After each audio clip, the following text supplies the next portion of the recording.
আসসালামু আলাইকুম। আজকে আমি আপনাদেরকে গরুর কলিজা এগুলা রান্না করব। তো আপনাদেরকে দেখাতেছি এক টুকরা মাংস আছে, এখানে মাংস দিয়ে রেখেছি। মাংস এগুলো এখন আপনাদেরকে রান্না করে দেখাবো। গরুর মাংস অনেকে দিয়ে ভিনেগার দিই, ছাগলের মাংসের মধ্যে গন্ধ বেশি, ওখানে ভিনেগার দেওয়া লাগে। গরুর কলিজা বা বট এগুলোতে ভিনেগার না দিলেও সারে, বটে দেওয়া দেওয়া যায়, কিন্তু কলিজা এগুলোর মধ্যে দেওয়া লাগে না। তো আমি এখন হলুদ দিয়ে সিদ্ধ করব 10-15 মিনিট, এরপরে রান্নাটা দেখাবো। এই রান্নাটা কমপক্ষে 2 দিন 3 দিন রাখলে খুব মজা বাড়ে। সিদ্ধ দিব এখন। আর এখানে আমি যে মশলাটা রেখেছি আমি আপনাদেরকে দেখাই। এখানে আছে তেজপাতা, সামান্য মেথি, এলাচ 4-5টা, মানে আমার মাংস এখানে 1 কেজি হবে সবে মিলে। লবঙ্গ আছে আর দারচিনি এলাচি পরিমাণ মতো নিলাম। এখানে শাহি জিরা, এটা হচ্ছে জৈন, এটা হচ্ছে মিষ্টি জিরা, আর এটা হচ্ছে গোলমরিচ, স্টার মশলা, একটা কালো এলাচ, জায়ফল, জয়ত্রী ইত্যাদি। এগুলা প্লেন করব। আর ফোড়নের জন্য লাগবে জিরা, ধনিয়া, গোলমরিচ দিয়ে ফোড়ন করব, 5 ফোড়ন দিয়ে। ফোড়ন একটা আলাদা, এইটা হচ্ছে এখন ব্লেন্ড করে। তো এটা আমার অলরেডি আছে, এখানে করা আছে। আপনাদেরকে দেখাবার সুবিধার্থে আমি এখন এই মশলাগুলো আপনাদেরকে দেখালাম, গুরুত্বপূর্ণ মশলা যেগুলা। তো এখানে শাহি জিরা, জৈন এবং একটা রাঁধুনি মশলা, এটা হচ্ছে রাঁধুনি আর এটা হচ্ছে জৈন।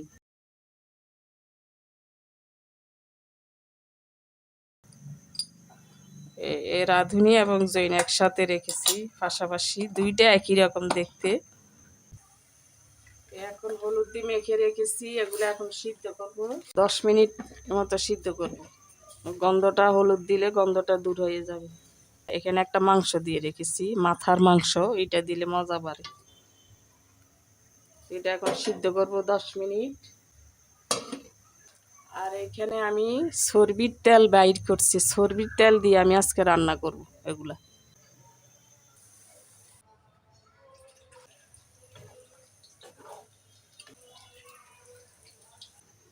আমি এখানে একটা লেবুর খোসা দিয়ে দিচ্ছি, বাস, আর কিছু লাগবে না। হলুদ দিলে কোনো গন্ধ থাকে না।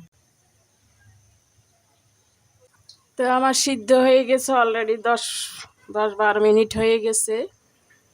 চুলাটা বন্ধ করে এবার ছেঁকে আবার ভালো করে ধুয়ে নেব। তো এই তো সিদ্ধ করা, এখন ধোয়ার পরে কালারটা কেমন সুন্দর এসেছে, হলুদ হলুদ। এখন রান্নাটা বসাবো।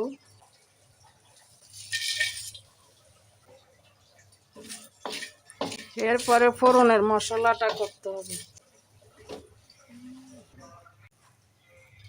আমি ফোড়নের মশলাটা করে নিচ্ছি, জিরা এবং ধনিয়া। জিরা বেশি, ধনিয়াটা হচ্ছে কম। এগুলো হালকা ভেজে নিই। এখানে আমি সামান্য পরিমাণ শুধু 5 ফোড়ন দিচ্ছি, অল্প পরিমাণে, যেহেতু এনে জিরা, ধনিয়া, ওখানে মেথি আছে, মিষ্টি জিরা টিরা সব আছে মশলায়, এই জন্য আর বেশি দিন। এখানে শুধু অ্যাড হয়েছে কালি জিরা, এটা আর সরিষা। ফোড়নটা করে তারপর রান্নাটা বসাবো।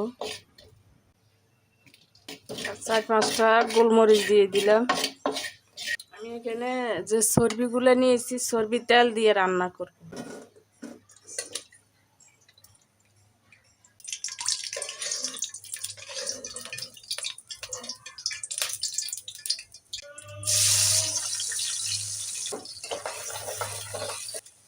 এখানে একটা তেজপাতা, 2টা এলাচ, 1-2টা দারচিনি দিয়ে দিই।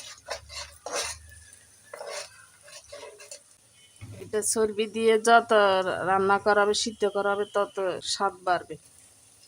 একটু রসুনটা সামান্য দিচ্ছি, আর বাগার দিতে লাগবে। এখানে 1 চামচ আদা বাটা, রসুন বাটা। এখানে পরিমাণ মতো মরিচ, হলুদ, সামান্য জিরা, ধনিয়া, কারণ পুরোনো জিরা ধনিয়া আছে, গরম মশলায় জিরা ধনিয়া আছে।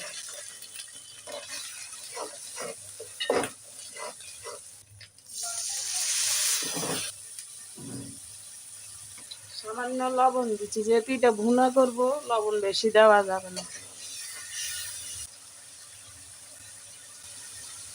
এখানে কালো এলাচ, একটা জয়ত্রী আর স্টার সামান্য দিয়ে দিচ্ছি মশলা। মশলাটা ভালো করে কষাতে হবে। কষানো হয়ে গেছে, কলিজাটা দিয়ে দিচ্ছি। এবার পানি দিয়ে দেব বেশি করে।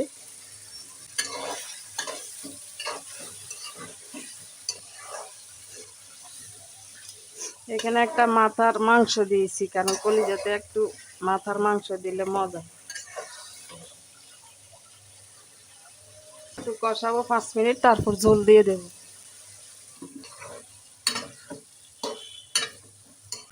আর একটু কষানোর পরে তারপর ঝোল দেব।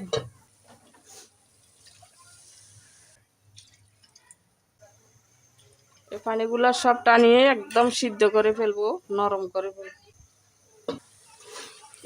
প্রায় 1 ঘন্টা সিদ্ধ হয়ে গেল। এটাকে আরো 2 দিন রাখবো আমি। 2 দিন রেখে তারপরে এখন আপনাদেরকে দেখাচ্ছি, কারণ বাগার দিয়ে দেখাবো, গরম মশলা দিয়ে দেখাবো। এগুলো যত থাকবে তত মশলা ঢুকবে, তত স্বাদ বাড়বে। আর এখানে হচ্ছে গরম মশলা, যেটা আপনাদেরকে দেখিয়েছিলাম গরম মশলা।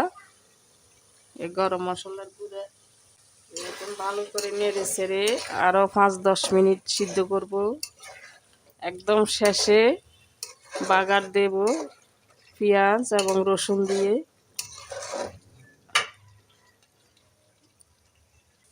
তো বারবার একটু নেড়ে দিতে হবে যাতে লেগে না যায়। এটা যত সিদ্ধ করায় তত এটার কালারটা কালো হয়ে আসবে, সুন্দর হয়ে আসবে। শুধু সিদ্ধ করতেই থাকবো। আমি এবার সর্ষের তেল দিয়ে বাগার দেব। এই যে চর্বি করছিলাম, চর্বির উপরে শুধু কষাতে থাকবো 2 দিন আমি। কিন্তু আপনাদেরকে এখন দেখিয়ে দিচ্ছি আর কি। এটা আরও 2 দিন এইভাবে শুধু গুনতেই থাকবেন।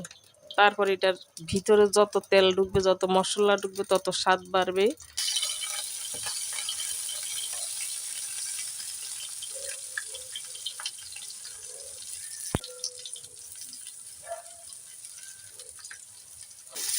এখন শুধু পেঁয়াজ আর রসুন দিয়ে বাগার দেব।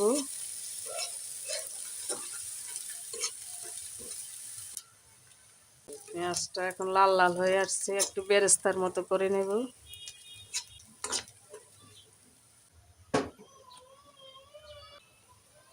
এখন বাগারটা দিয়ে দিচ্ছি।